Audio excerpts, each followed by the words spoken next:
돈 되는 정보 2주의 머니. 2주의 머니를 소개하기에 앞서서 말이죠. 네. 저희가 1회 할 때 혹시 어떤 주제 다뤘는지 기억하세요? 아, 저희 그때 굉장히 많은 초심을 얘기를 잃으시면 안 되죠. 어. 1회를 늘 기억하셨어야죠. 굉장히 많은 모르겠지만 뭐 연금 얘기도 했었고 관세 얘기도 했었고. 저희가 1회 때 했던 주제를 기억하셨더라면 참 좋았을 뻔한 주제. 그 주제를 오늘 다시 심층적으로 보려고 하는데요. 네. 우리가 이미 다 사용하고 있는 겁니다. 다 사용하고 있는 거? 네, 뭐 있지? 휴대전화? 네, 바로 AI입니다. 아, 네, 그래서 오늘 진짜 다뤄볼 주제는 AI 투자 100조 시대. 이게 주제가 되겠습니다. 그때 AI주를 좀 샀어야 했어요. 한두 종목이 아닙니다. 그때 샀어야 했어요. 한두 종목이 아니에요. 네. 근데 뭐 지금도 늦지는 않은 거죠, 그렇죠? 네, 이미 조금 많이 오르긴 했습니다만 여전히 기회가 열려 있습니다. 됐어. 네. AI 투자 100조 시대. 말 그대로 정부가 100조를 투자한다는 겁니까? 네, 정확하게는 AI 산업에 100조가 투자된다라는 계획인데 네. 그 100조를 정부가 전부 다 정부 돈으로만 투자한다는 계획은 아닙니다. 민간 자본도 참여해서 총 100조 이상을 만들겠다라는 계획이고요. 그 민간 자본 안에는 우리 국민들도 참여할 수 있는 국민 펀드 요것도 조성해서 이 모든 자원을 다 합치면 100조 이상 만든다라는 계획이 되겠습니다. 그래서 그런지 이번에 구성된 정부 내각 AI 내각이라고 불리더라고요. 네, AI 내각이라고 불려도 과언이 아니라고 생각합니다. 이번에 대통령실에 새롭게 기존에 없던 수석 자리가 생겼는데요. 이른바 AI 수석입니다. 오. AI 수석이요? 예, 앞으로 정부가 나아가야 될 AI 정책을 총괄하는 자리를 아예 새롭게 마련했는데요.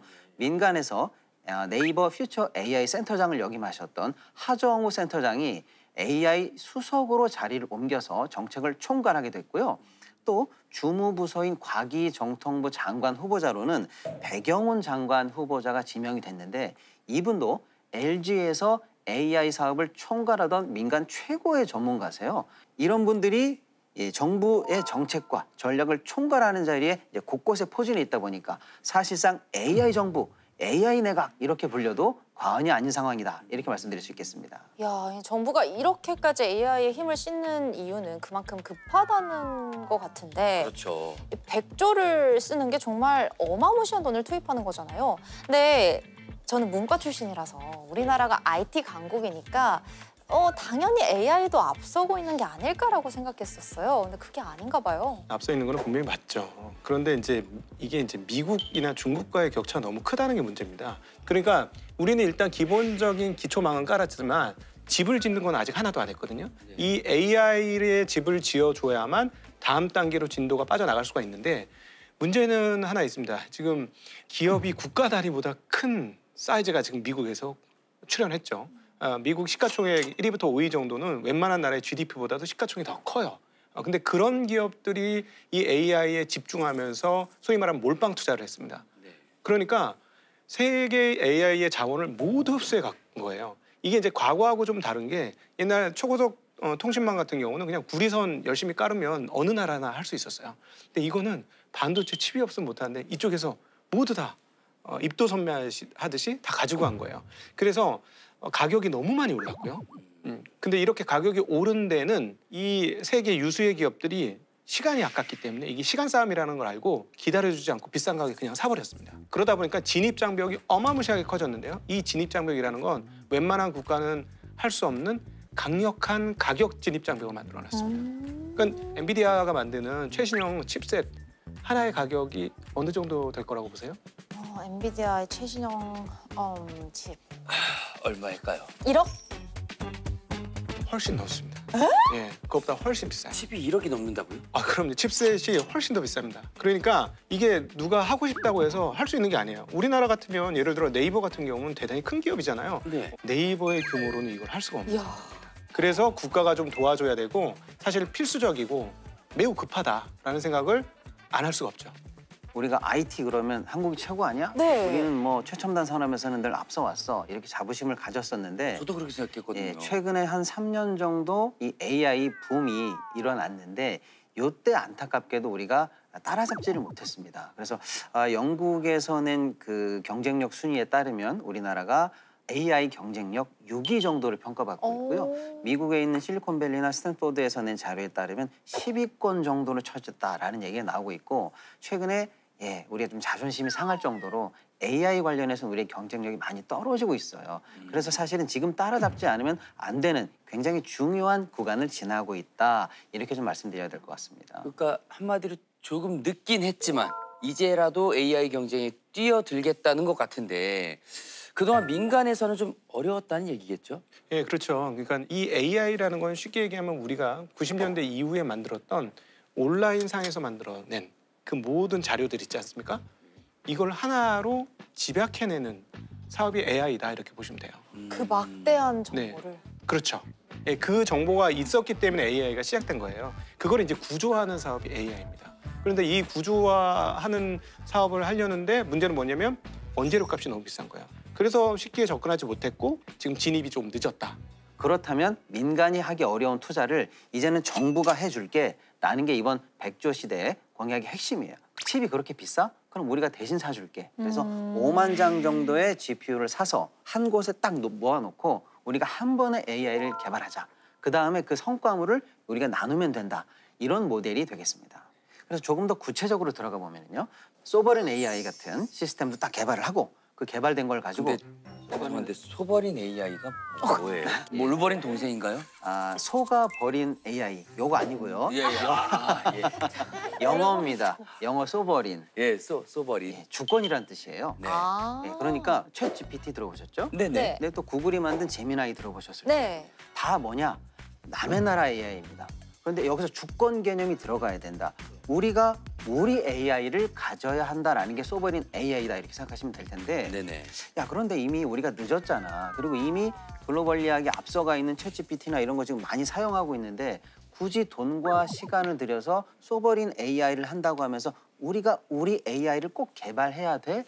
라는 사실은 반문이 있었어요. 네네. 사실은 국방, 의료, 교육, 공공 같은 정말로 중요한 섹터 이쪽에서 만약에 우리의 AI를 만들지 못하고 다른 나라 AI 종속이 된다면 우리의 국방 정보가 막 흘러가도 괜찮을 건지 또는 전 국민 의료 정보가 외국으로 막 나가도 괜찮은 건지 우리의 수많은 공공 데이터가 공짜로 외국에 넘어가도 되는 건지 이런 것을 생각한다면 시간이 걸리더라도 우리의 AI를 갖는 것이 정말로 필요해 라는 요게 바로 소버린 AI고 그쪽으로 확실히 가자 이렇게 정부가 방점을 찍었다 이렇게 보시면 될 것 같아요. 진짜 소버린 AI로 가는 길이 우리나라 주권을 지키는 길인 거네요.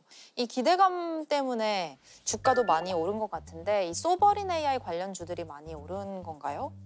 네, 그렇죠. 그걸 할 수 있는 기업들의 주가가 많이 올랐는데 이제 여러분들은 이제 주식이라는 사물을 보실 때 꼭 기억하셔야 되는 게 뭐냐면 현실과 기대가 차이가 있을 수 있습니다. 사실 AI와 관련해서 돈 버는 건 아직 하나도 없는데 주가는 먼저 올랐어요. 예, 그래서 그런 부분에 있어서는 조금 주의가 필요하다. 이 중에서 나중에 옥석이 가려질 겁니다. 예, 진짜로 제대로 AI 하는 기업과 껍데기만 있었던 기업, 그렇지 않은 기업 이런 것들이 나눠질 거예요. 와, 처음에는 이 100조라는 게 정말 큰 돈인 것처럼 느껴졌는데 네. 아까 이제 다른 국가들에서 하고 있는 AI 산업의 규모를 들으니까 이 돈을 정말 알차게 알뜰하게 잘 써야겠다는 생각이 들어요. 맞습니다. 이 돈을 쓴 만큼 효과를 보려면 어떤 걸 놓치지 말아야 할까요, 부장님? 저는 개인적으로 생각할 때 인재들을 잘 끌어모아야 된다고 생각합니다. 이미 한국의 AI 인재들은 외국으로 다 빠져나갔다. 이 부분들은 정부와 기업이 같이 고민을 해야 되는 대목 아닐까 싶습니다. 인재 모집이 먼저 인재가 필요하군요. 필요하다. 네. 평론가님께서. 네, 예를 들어 정부가 100조를 모았어. 어느 기업에게 일단 몰아주겠어. 그래서 그 기업이 정부의 또 민간의 지원을 독점적으로 받아서 혼자 잘 성공했다고 해볼게요. 그러면 사실상 그 회사 하나만 잘 되는 거고 나머지 그 성과물이 밑으로 흘러가지 않게 되겠죠. 그래서 우려되는 것은 특혜가 한두 기업으로 쏠리는 것은 막아야 된다라는 거고요. 한두 기업이 LLM, 거대 언어 모델을 만들었다고 하더라도 거기서 그쳐서는 안 되고 수많은 회사들이 같이 살아가고 우리 국민 전체가 향유할 수 있는 큰 생태계 산업이 될 수 있어야 한다. 요걸 좀 저는 주의해야 한다. 이렇게 좀 말씀드리고 싶네요. 이런 상황에서 저희 같은 이 초보 또 게다가 개미 투자자들은 어떤 방식으로 투자를 할 수 있는 걸까요? 좀 상상력이 좀 필요합니다. 네. 예, 어떤 상상력이 필요하느냐? AI가 시작이 되면 그 다음에 파생되는 산업이 무엇인가? 그냥 지금 당장은 전력. 그럼 전력이면 전력만 발전소만 있나? 전력을 연결해 줄 수 있는 전력망 관련도 필요할 거고요. 만약에 AI가 이루어지고 나면 그 다음 단은 무엇가 될 건가 생각을 해봐야 되겠죠? 사람을 대체하는 게 될 겁니다. 그럼 결국 뭐가 될까요? 로봇. 이런 쪽으로 넘어가겠죠.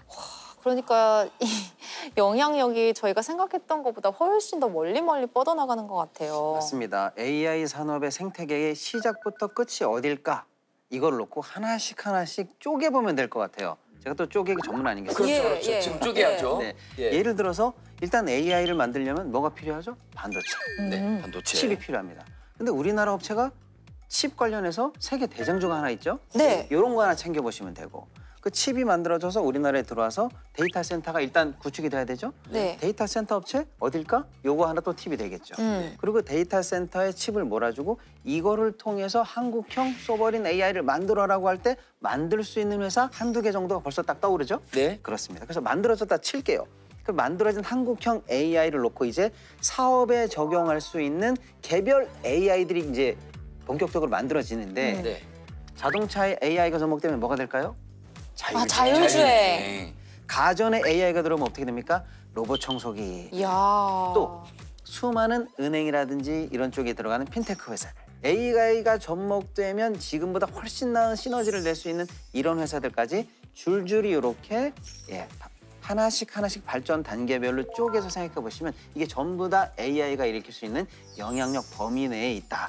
일단 우리를 AI가 대체하지 않게 좀 네. 조심을 하면서 조심을 하면서 헛소리하는 거는 제가 더 잘할 것 같아요. 예. 이 투자가 쉽지 않은 만큼 정책도 사실 쉬운 문제들이 아니잖아요. 이 정부의 야심찬 계획이 우리 모두가 바람을 하는 대로 좀 착착 이루어질 수 있도록 그래서 대한민국이 진짜로 AI 최강국이 될 수 있도록 기대를 하면서 또 민간인의 한 부분으로 또 조력을 할 수 있도록 노력을 하겠습니다.